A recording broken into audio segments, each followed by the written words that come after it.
Okey, selamat petang. Ha ni, kali kedua Zaha. Orang Sungalu dengan orang lama. Abang mak orang lama sama dah saya tak jumpa ni. Geng-geng kedai kopi lah, kedai kopi Pak Acu. Anak-anak tu letuk. Ni anak tu letuk. Pokok saya kerak lah sebab tu bik akar. Ni abang mak ambil. Lebih kurang dalam dekat 4 kaki lah. Ni hak Zaha ni, anak kecil. Anak kecil ni saya terpaksa kerak juga ni.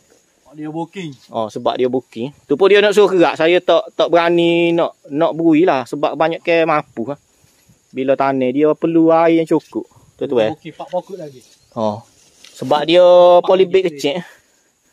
Paling-paling kurang pun kena dalam 5 hari ataupun seminggu lah ke atas. Untuk pokok tu stabil lah bila itu.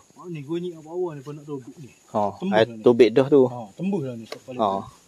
Balik kat gali-gali 12 belah lebih ya. Bak di tanah. Ni tobik Pak Arah Matangi. Tok letuk ni dia cepat tu dalam 4 kaki, 3 kaki lebih tu dia keluar dah lah Pak Arah Matangi.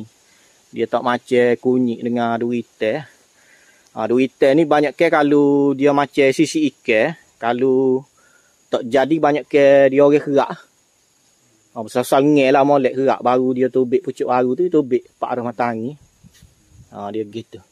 Sebab ada tanya budak dong ni tanya kita. Dia kerak 2-3 kali tak tobik. Kata besar mana air kata kecil lagi. Dia kena besar sikit batal. Baru itu. Okey, ni Zaha kali kedua lah. Mungkin ada kali ketiga pula. Mungkin ada insya-Allah. Insya-Allah. Okey, alright.